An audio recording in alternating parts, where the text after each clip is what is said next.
Hi, I'm Dr. Sara Haq. I received my master's in interdisciplinary studies with a focus on women and gender studies from George Mason University in 2012.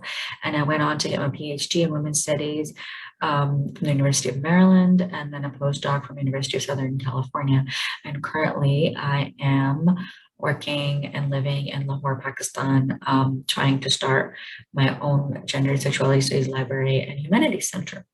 Um, and For the last decade, I've been working on gender sexuality in Islam, specifically on Sufism. Islamic mysticism is my focus within women, gender, and sexuality studies.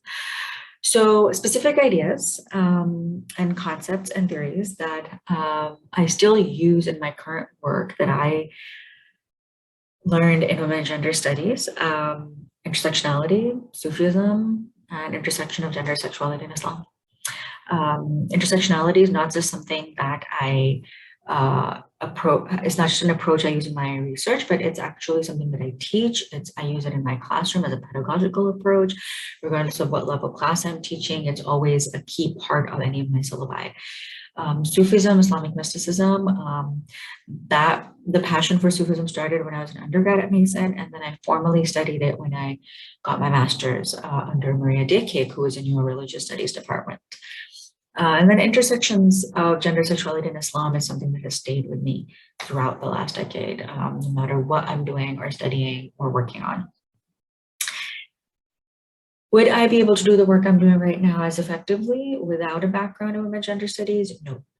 I wouldn't have had the opportunity to meet the people that I did, to read the works that I did, to sharpen my critical thinking skills, and be encouraged about my creative writing or theoretical writing skills.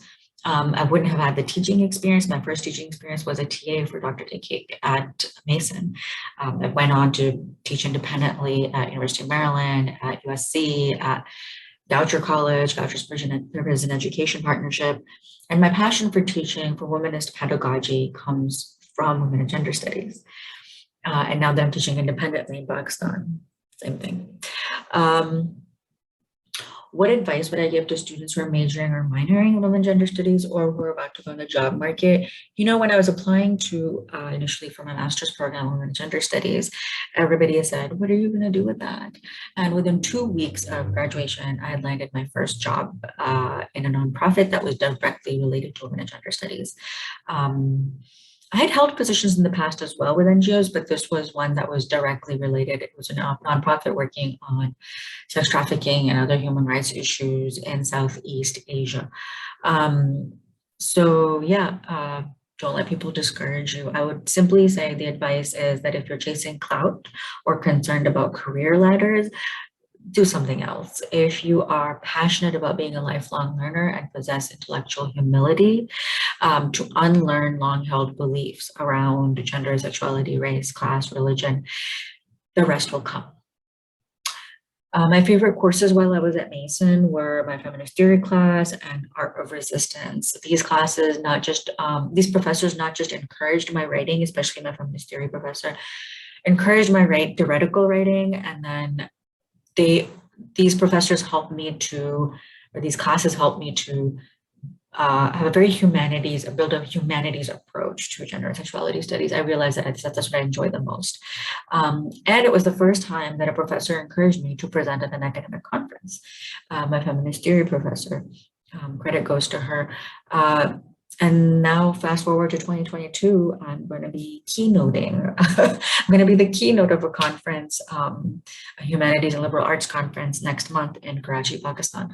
So that confidence, that experience began at Mason in many ways. Also, I had the opportunity to audit classes as a Mason student. So I ended up auditing a class at GW at the time in Sufism with a very big name professor in Islamic philosophy, Dr. Sayyid Hussein Nasser. So that was a very unique and special opportunity for me. Why does women gender studies matter outside the academy? Well, because everyone wants a revolution and no one wants to wash the dishes.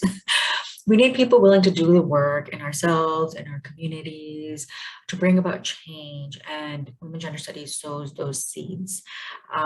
Even when I was in my PhD program, there was a lot of fear mongering around what's going to happen with jobs in academia and all that. But some of us are just out here doing our work quietly, persistently. And yeah, I would encourage you all to check out the book titled